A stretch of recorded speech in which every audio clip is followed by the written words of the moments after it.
The fluorescent lights in the Southside Chicago police precinct buzzed overhead like a swarm of angry wasps. It was 2 in the morning, and the cold had seeped deep into my bones, even after the frantic drive. I could taste copper in my mouth from biting the inside of my cheek all the way here, gripping the steering wheel so hard my knuckles were stark white in the dark.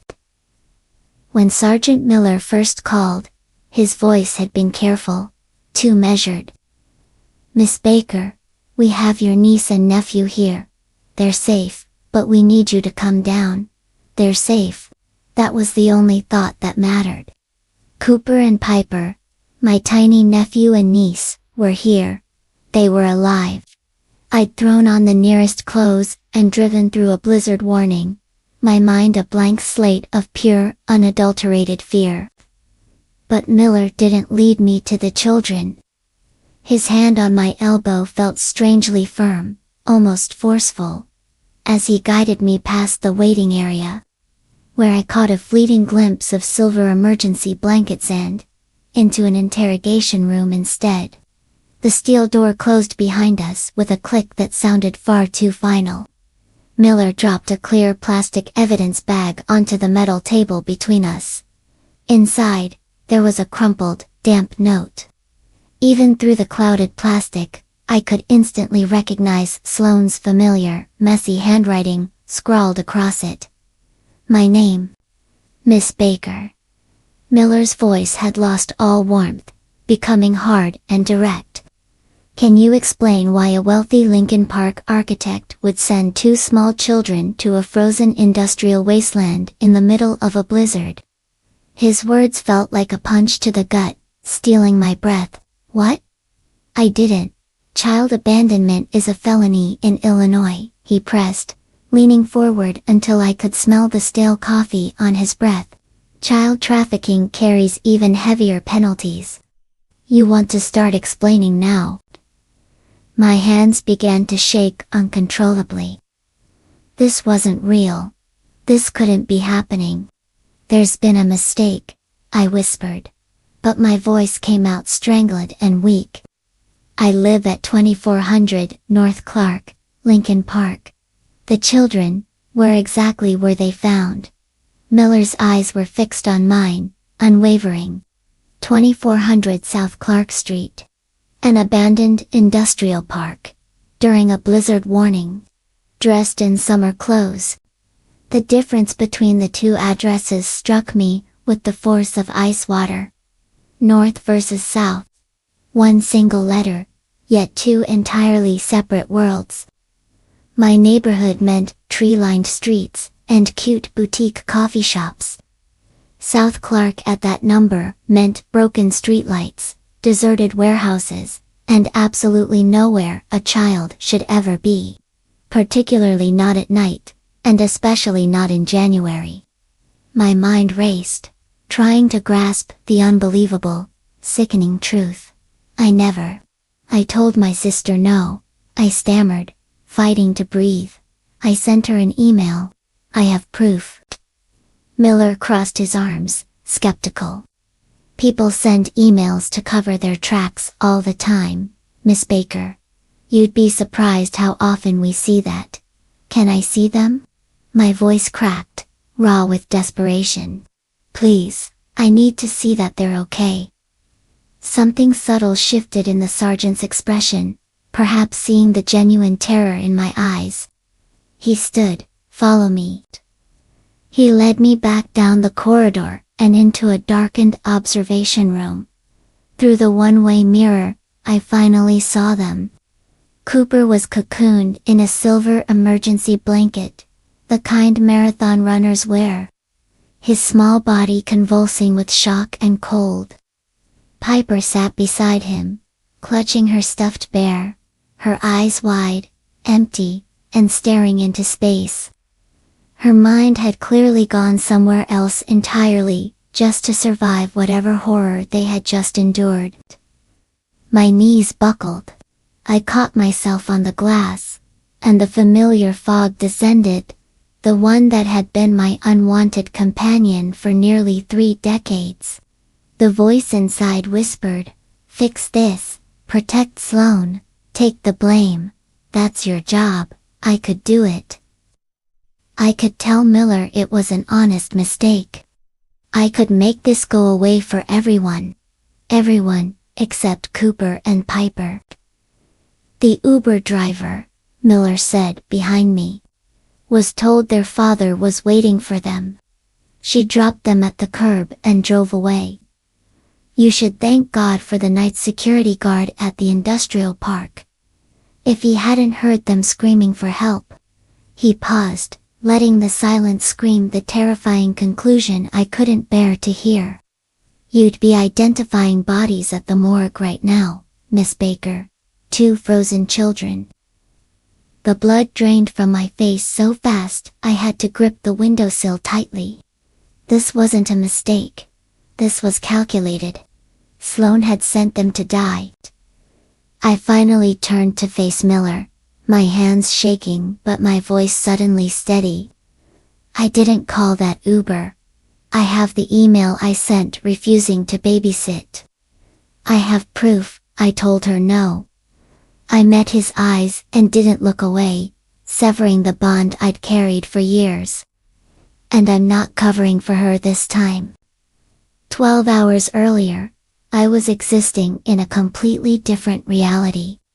I was hunched over my drafting table, racing against a deadline that felt like a relentless, ticking clock, a kind of pressure that could either make or permanently break my entire career. This was the City Park bid, 3 years of relentless work, now condensed into one final presentation, due Monday morning. My world was nothing but elevation drawings and structural integrity. My brain consumed by intricate blueprints. Then Sloan called. "Ren, thank God you answered."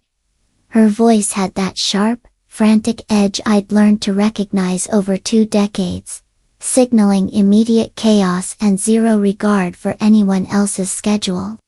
"I need you to watch Cooper and Piper tonight. Preston surprised me with a trip to Aspen, and we're leaving in 2 hours." A wave of intense pressure washed over me, heavy and suffocating. "I can't," I replied, trying to keep my voice even and professional. "I told you last week, I have that huge deadline. I haven't slept in 30 hours trying to finish this. But I'm leaving, Ren. This is important. Family is important." The familiar, corrosive guilt tried its best to claw its way up my throat, a parasitic reflex I'd nurtured since childhood. Say yes. Be the good sister. Save the day. This time, however, the fear of losing my own identity, my life's work, was suddenly stronger than the fear of Sloane's disapproval. I swallowed the guilt down, a bitter pill I finally refused to digest. "I will not be home tonight," I asserted, surprised by the sudden clarity and firmness in my tone. "Do not bring them to my apartment. I will not answer the door." I abruptly hung up the phone before the inevitable torrent of dramatic complaints and manipulative pleas could even begin. But old habits are persistent, and the need for absolute certainty immediately kicked in. I knew Sloane's capacity for convenient memory loss. At 3:30 in the afternoon, I immediately opened my laptop and typed out a brief, professional email, ensuring my refusal was in writing, indisputable. The subject line was clear, tonight. The message was even clearer, I will not be home, do not bring them, I will not open the door. I needed that paper trail, that unassailable proof of the boundary I had finally drawn in the sand. I watched the sent box, checking the delivery receipt that flashed back at 3:47 p.m. Read. She had opened it. She had fully absorbed every single word. And yet, here I was, 12 hours later, sitting across from a police sergeant, who looked at me like I was a liar, like I was somehow complicit in the endangerment of my own family. That email was my only shield, the sole piece of evidence that proved I wasn't just another careless relative, but a woman who had tried, definitively, to protect herself. My fingers, still trembling, fumbled with my phone, pulling up the digital thread that separated me from a felony charge. I slowly slid the screen across the cold metal table to Sergeant Miller. The timestamp glared back at him. 3:30 p.m. The read receipt, confirming Sloane's full knowledge of my refusal, glowed at 3:47 p.m. He scanned the words. I typed the words I thought would be enough to protect us. All, and for a long, agonizing moment, the buzzing of the precinct lights was the only sound in the room. I waited for his verdict, my heart pounding a desperate rhythm against my ribs. Sergeant Miller studied the email, his silence stretching the already taut nerves in the room. He didn't need to speak. The timestamps and the concise refusal spoke volumes against Sloane's reckless action. After a moment that felt like an eternity, he closed my phone and slid it back. "I need to make a call," I declared, my voice still trembling slightly, but now fueled by a cold, righteous anger instead of fear. "Declan, her husband, he's out of town, in Cleveland for a conference. He can verify that I never, ever agreed to this plan." Miller nodded slowly. "FaceTime. I want to see his reaction when he answers." My hands were still unsteady as I dialed the number. The phone rang once, then twice, the sound echoing loudly in the sterile room. Finally, Declan's face filled the screen, sleepy, disheveled, with the quiet hum of a hotel room in the background. He rubbed his eyes, looking exhausted. "Ren," his voice was rough with sleep. "I literally just got into Cleveland. It's 3 in the morning. What in the world is going on?" Miller leaned into the frame, his presence immediately commanding attention. "Mr. Montgomery, this is Sergeant Miller, Chicago Police. I need you to verify something. Did your wife, Sloane, tell you that her sister, Ren, agreed to watch your children tonight?" Declan's eyes widened, transforming his expression from drowsy annoyance to sheer, sickening dread. His face went stark white, as if someone had pulled a plug and drained all the blood away. "Watch the kids," he stammered, bewildered. "No, Ren is working on her huge proposal this week. She told Sloane she absolutely couldn't. Where are Cooper and Piper?" "They're safe," Miller confirmed. The word barely a whisper, yet carrying immense weight. "They were dropped off at an abandoned industrial park on the south side during a blizzard warning. 2400 South Clark Street." "South Clark?" Declan's voice cracked with disbelief. "Ren lives on North Clark. How did?" The realization of Sloane's calculated cruelty seemed to crash over him like a massive wave, wiping away any lingering confusion. When he spoke again, his tone was instantly replaced by ice. "I need to access my home security system, the Ring camera. Give me 2 minutes." Miller and I sat in silence while Declan worked on the line. I could hear his rapid typing, the low muttering under his breath, the unmistakable sound of fury building with every keystroke. My phone suddenly buzzed a video file. Miller opened it instantly on his department laptop. The timestamp read 5 p.m. The screen showed the front door of their lavish home. Sloane stumbled into view, a wine glass dangling loosely from her left hand. Cooper appeared, his voice small on the recording. "Mommy, where are our coats?" She didn't answer. She just physically pushed him toward the door. Piper followed, tragically dressed in a thin, cotton summer dress in the middle of January. Sloane shoved them both outside, and the door slammed shut.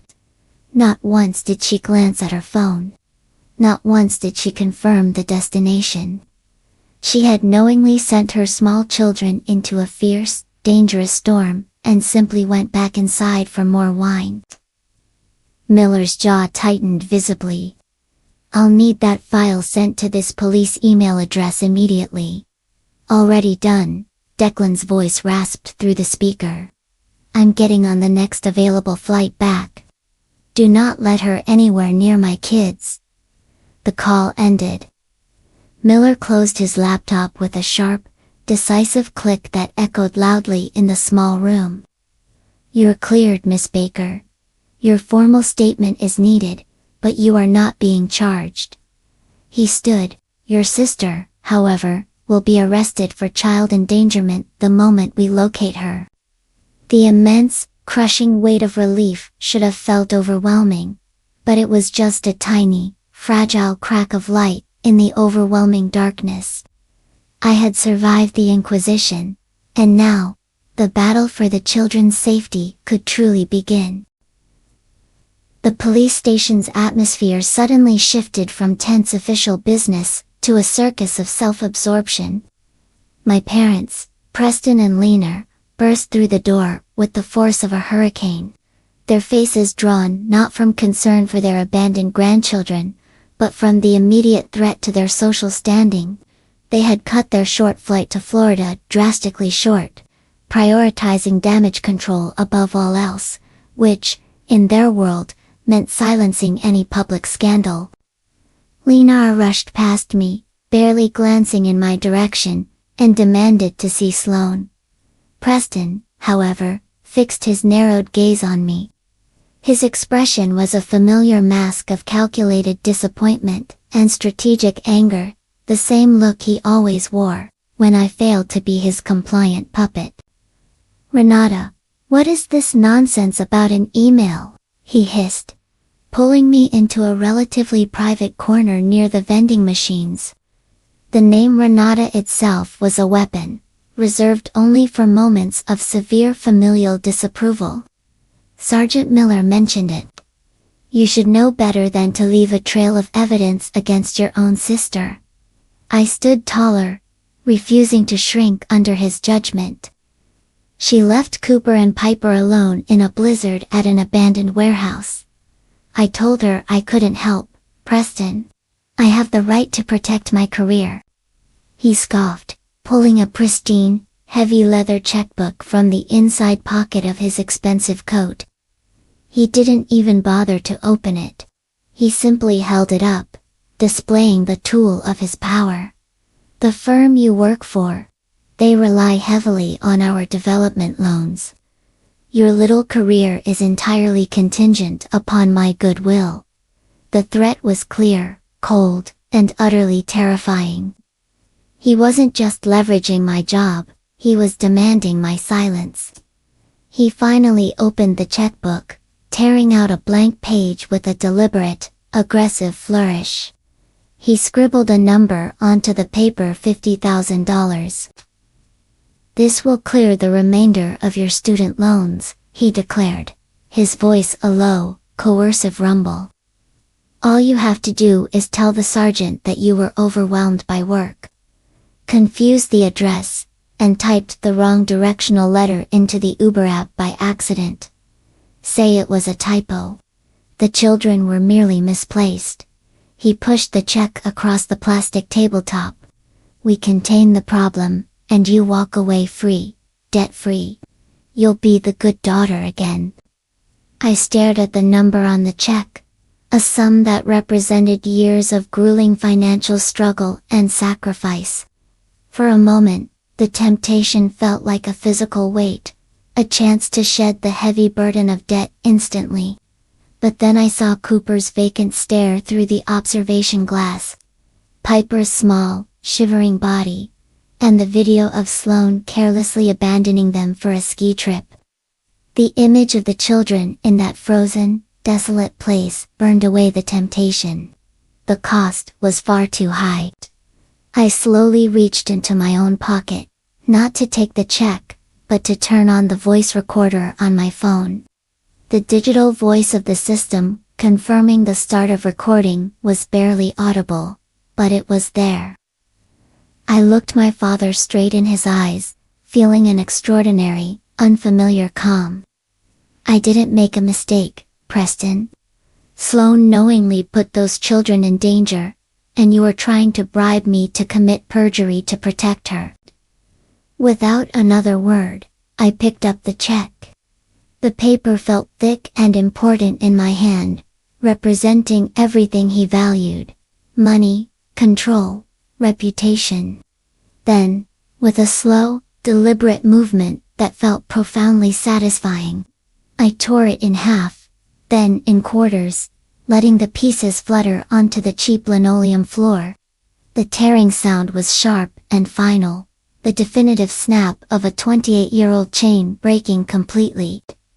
Preston stared at the scattered fragments, his face finally losing its composure, replaced by pure, ugly rage.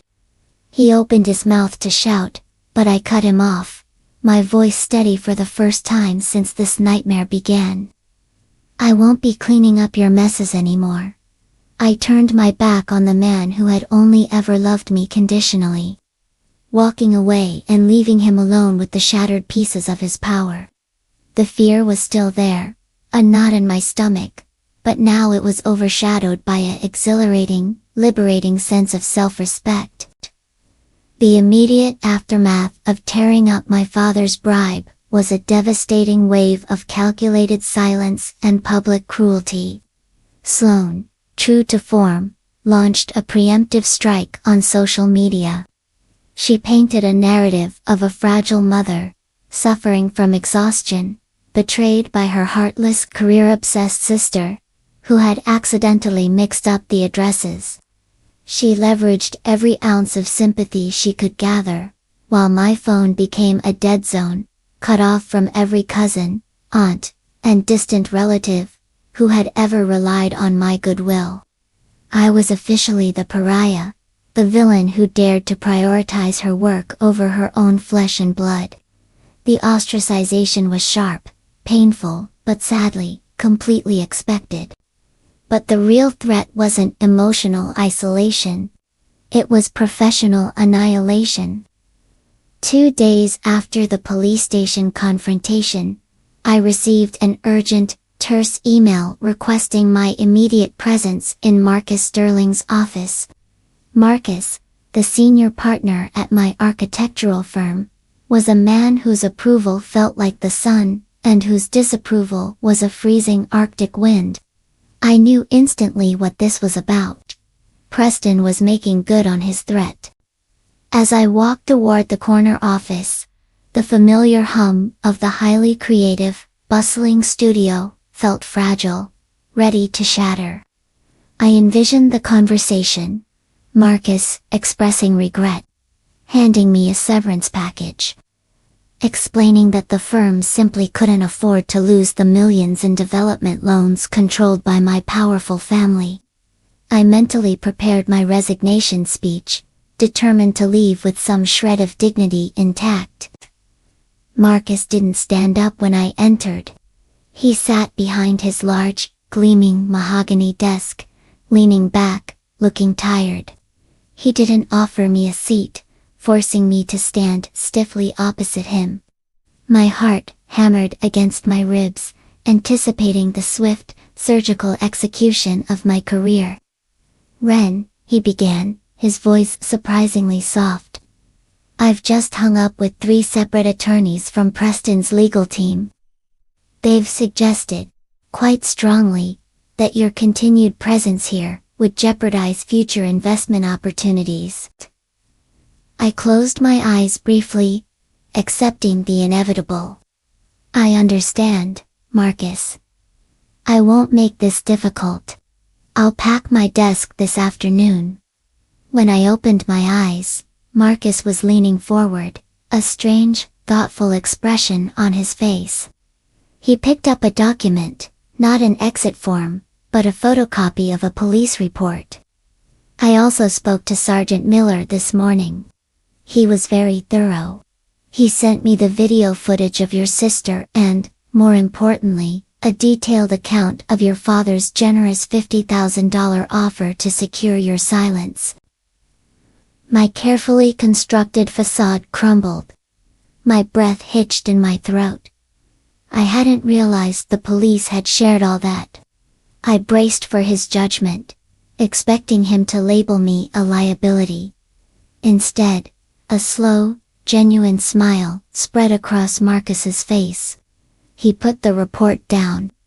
You know, Ren, I built this firm on integrity.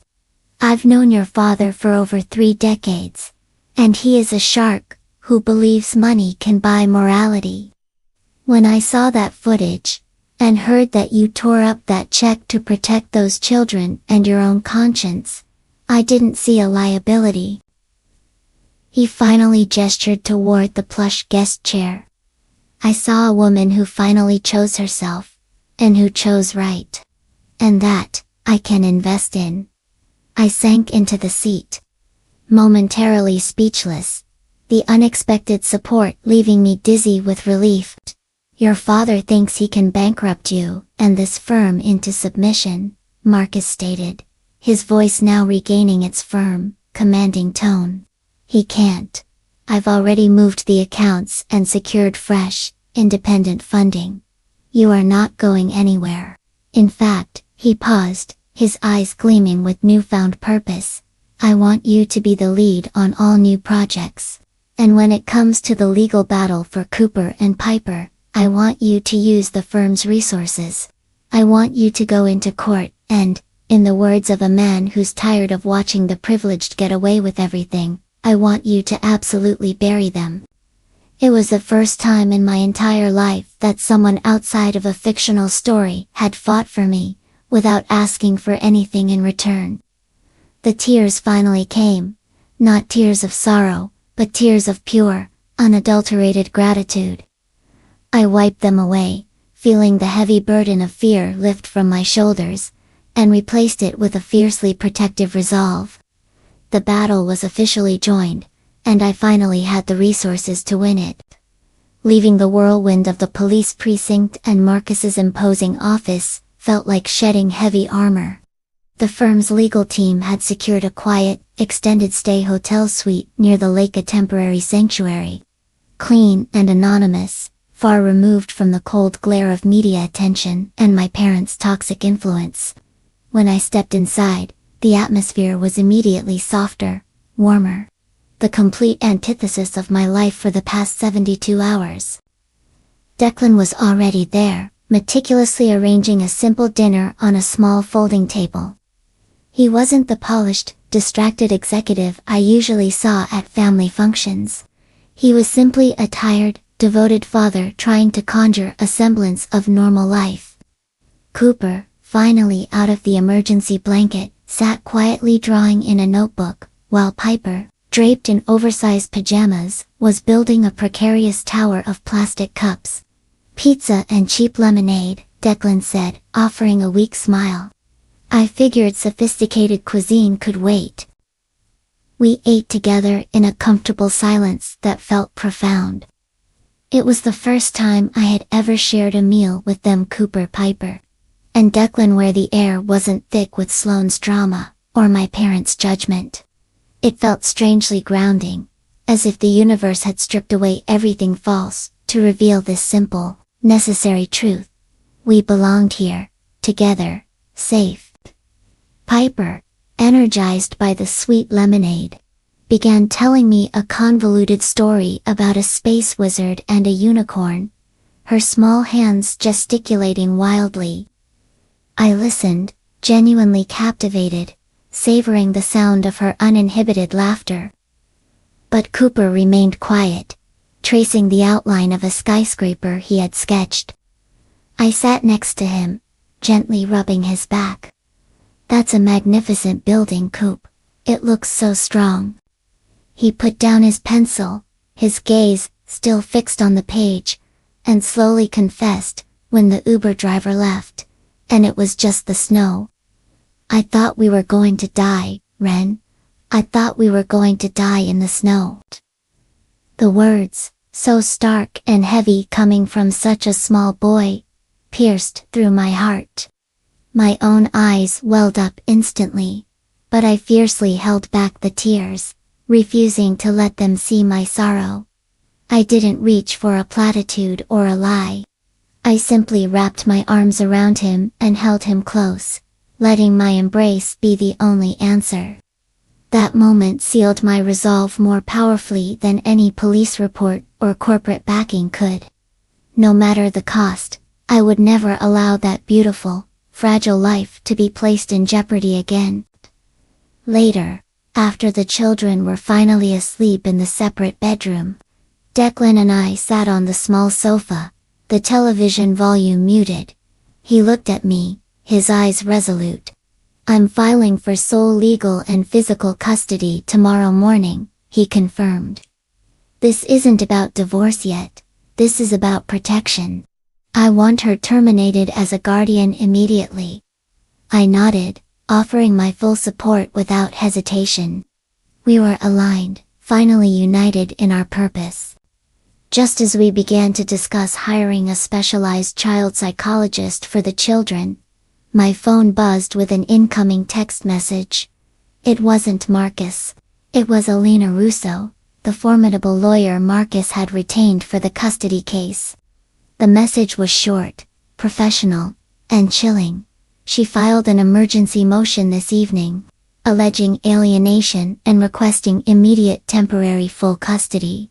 The war has begun, Ren, be ready." I looked at Declan, the brief, fragile piece of our evening shattered. Sloane was fighting back, and she intended to use her victim narrative to reclaim her children. The day after receiving Alina Russo's chilling text, I met her at her downtown office. The building was a monolith of glass and steel, exuding cold, expensive power. Alina was exactly as Marcus had described her, sharp, impeccably dressed, and possessing eyes that missed absolutely nothing. She motioned me to a chair, her expression betraying no warmth, only a precise, clinical focus. "Sloane's emergency motion is based on 2 lies, Alina began, placing a thin file folder on the desk. Her voice was low and deliberate. "First, she claims she has a chronic, undisclosed medical condition that renders her memory faulty, excusing the address confusion.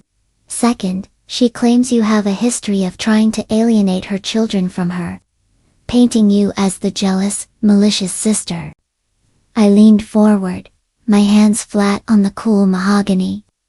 "We have the email proving I refused to babysit, and we have the Ring video showing her drunk, pushing them out the door.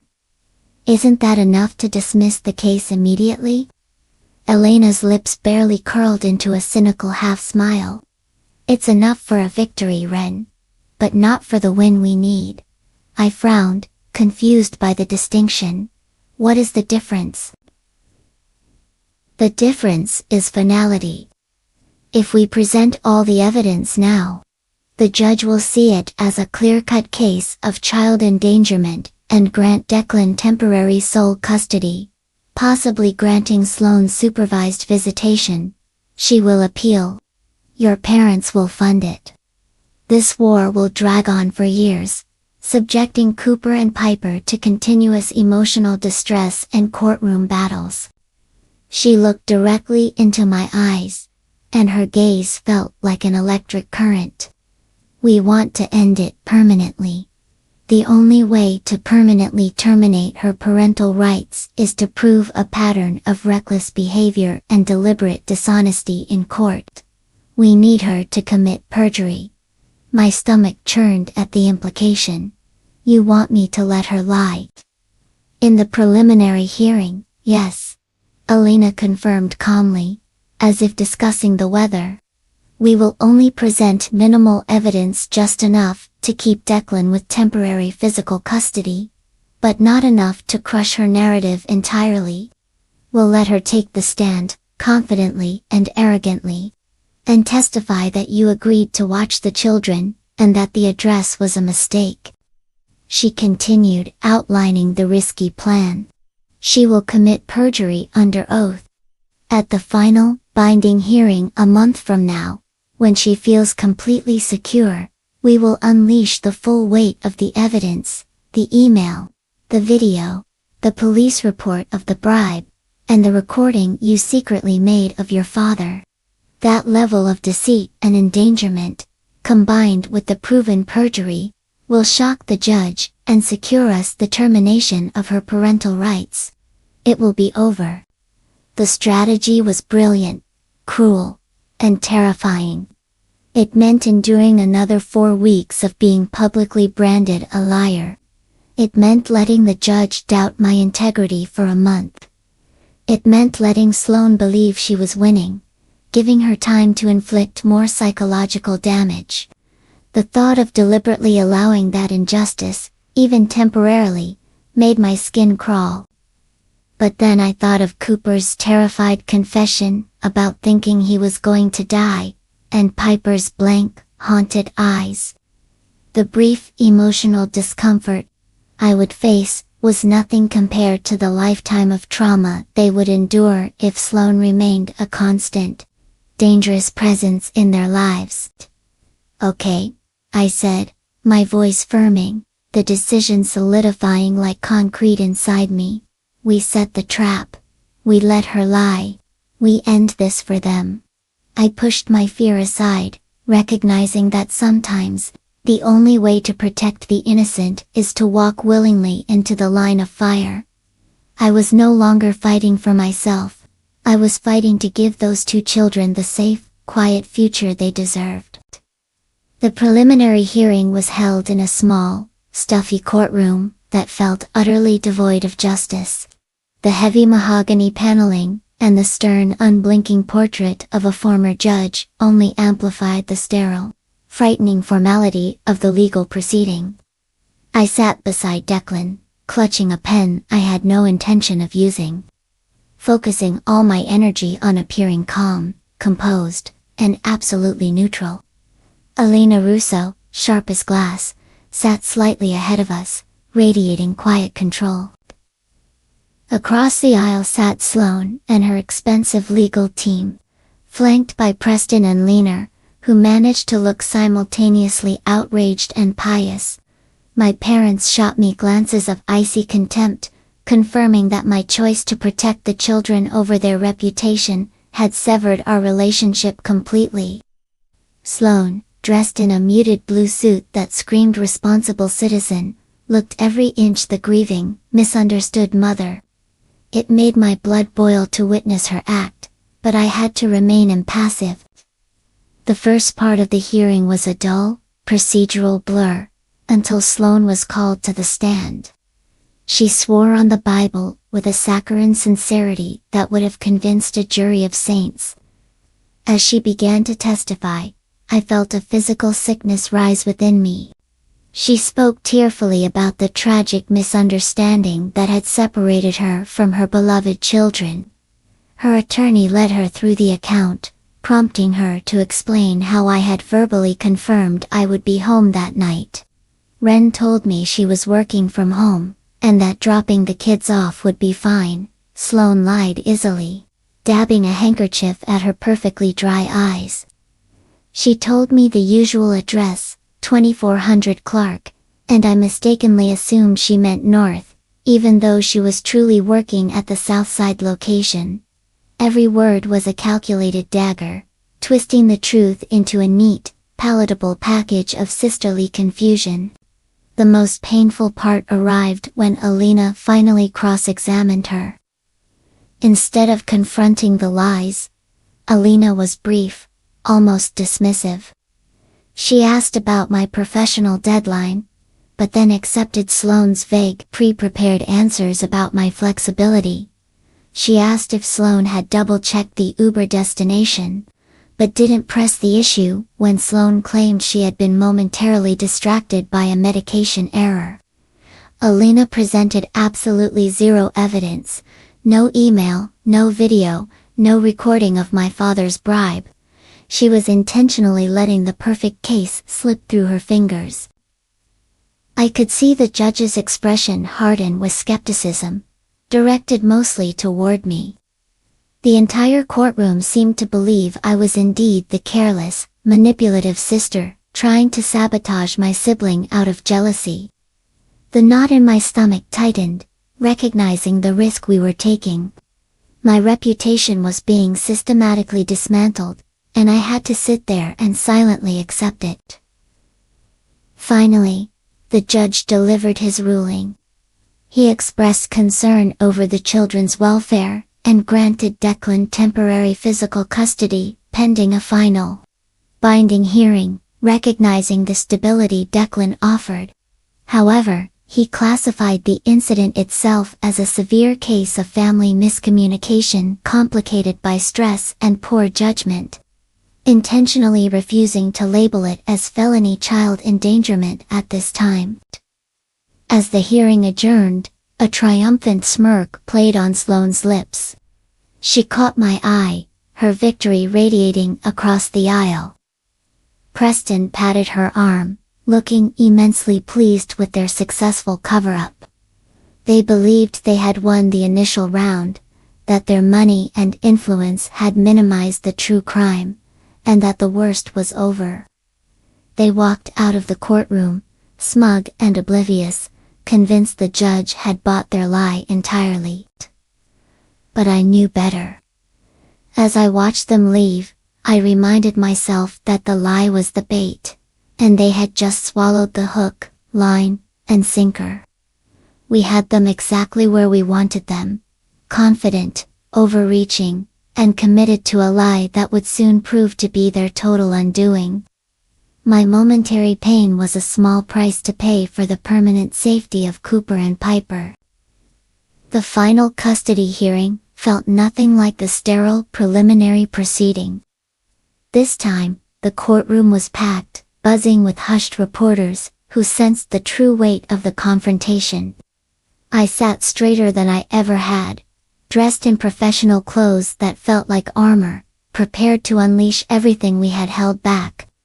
Declan sat beside me, his hand resting on my knee, a silent pact of shared determination passing between us. Across the room, Sloane exuded a sickening confidence, having spent the last month enjoying the narrative of the wronged mother. Elena Russo began by establishing Sloane's previous testimony from the preliminary hearing, carefully ensuring the entire courtroom remembered the lies about the mistaken address and the verbal agreement. Then, she called Sloane back to the witness stand.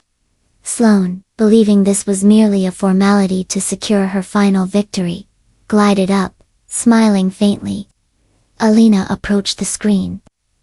"Ms. Montgomery, can you confirm for the record that you testified under oath that you had a verbal agreement with your sister Renata to watch your children on the night of the incident?" "Yes," Sloane confirmed sweetly, her voice echoing clearly. "She agreed just hours before our trip." Elena's next move was swift and merciless. "I would like to enter Exhibit A, an email sent from Renata Baker to Sloane Montgomery, timestamped 3:30 p.m. on the day in question, stating, 'I will not be home. Do not bring them. I will not open the door.' Further, I present the read receipt, timestamped 3:47 p.m. You knowingly received and opened this refusal, didn't you, Ms. Montgomery?" Sloane's composure evaporated instantly. Her mouth fell open, and her eyes darted frantically toward her own attorney, who looked equally blindsided. That's a forgery. She's trying to sabotage me," she stammered, frantically denying the undeniable digital proof. Elena wasn't finished. She pressed the button on her laptop. The courtroom lights dimmed, and the Ring camera footage from Chapter 3 flooded the large projection screen. The image of Sloane, clearly intoxicated, shoving Cooper and Piper dressed in inappropriate, thin clothing out into the raging blizzard, was visceral and horrifying. The sound of the door slamming shut was like a gunshot in the silent room. Gasps rippled through the gallery. "This video, Ms. Montgomery," Elena stated, her voice sharp as ice, "shows you in a state of severe intoxication, committing the act of child endangerment, moments after receiving Ms. Baker's refusal.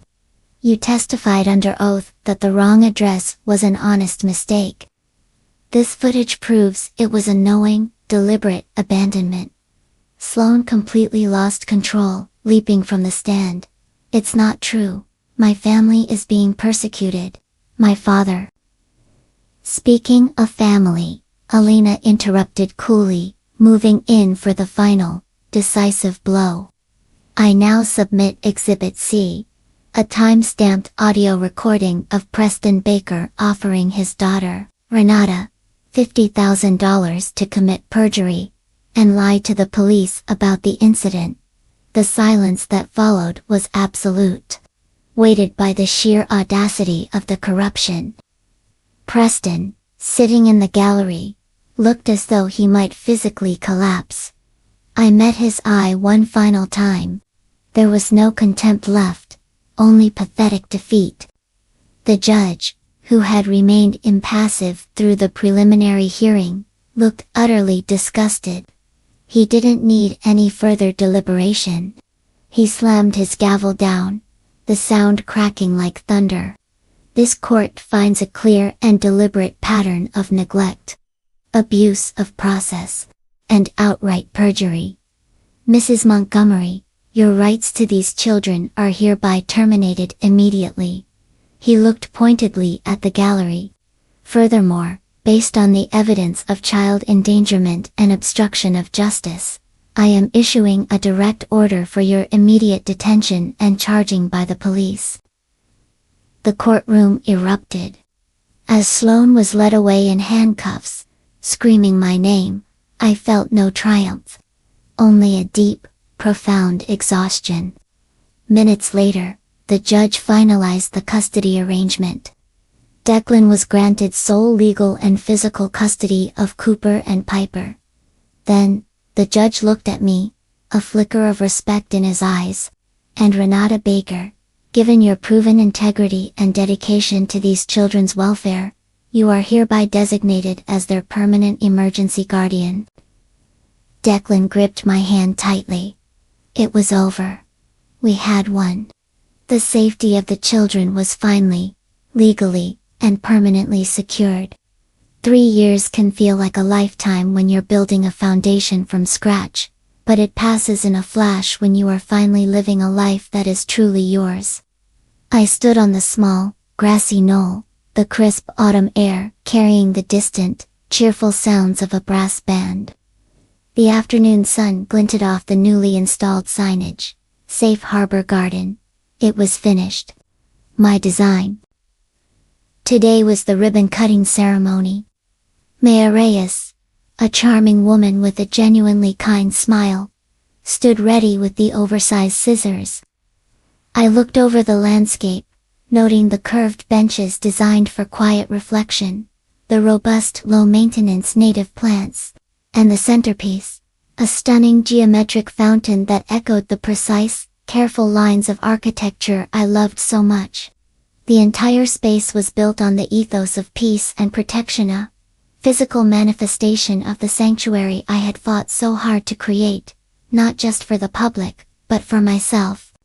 My professional life had flourished under Marcus's fierce protection, and my own newfound integrity. The firm had soared, and I was now a senior principal, but that success was merely a satisfying byproduct. My actual reward was standing beside me. Declan was there, looking relaxed and happier than I had ever seen him, talking easily with a city council member. Cooper, now 12, and rapidly shooting up, was dressed in a sharp jacket, nervously but proudly pointing out the design elements to Piper, who was 8. Piper, the space wizard, no longer had empty haunted eyes. She was a whirlwind of motion and color, currently attempting to negotiate a slice of cake before the official speeches were done. "It's perfect, Ren," Declan murmured, leaning in close, his voice filled with sincere admiration. "You made a garden out of a memory. A good memory." I smiled, remembering the initial sketches Cooper had made in that temporary hotel room. Little boxes and rectangles, attempts to draw stability into chaos. That innocence had inspired the entire project. Cooper was now sketching every building he saw, talking about university programs, entirely free to dream without the suffocating shadow of neglect. He was stable, and in turn, I was finally, truly stable, too. The mayor cut the ribbon, applause erupted, and the crowd surged forward to explore the space. It felt like a public affirmation of all the choices I had made. The decision to say no to Sloan, the bravery to tear up that check, and the commitment to testify against my parents' wishes. The cycles of enabling and silent acceptance that had defined my early existence were finally, irrevocably broken. I had chosen self-preservation, and in doing so, I had rescued 3 other beautiful souls. My phone vibrated with a message from Elena. Routine status update. Sloane's last appeal attempt had been dismissed by the courts, due to continued failure to comply with mandatory counseling programs. There was no more rage, no more panic, no more intense pain when I read her name. Just closure. The toxic branch had been surgically removed, leaving healthy space for the rest of us to grow. As the sun began to dip, painting the Chicago skyline in hues of gold and lavender, we finally walked home. Declan, Cooper, Piper, and I. We weren't a conventional unit, but we were a complete one, bound by love, respect, and shared experience, not just biology. Standing on my apartment balcony, watching the lights flicker on across the city, I realized the true measure of my life wasn't the buildings I designed, but the safe, quiet, chosen world I was finally living in. The true victory wasn't winning the custody battle. It was coming home every night to the family I had the courage to protect and build.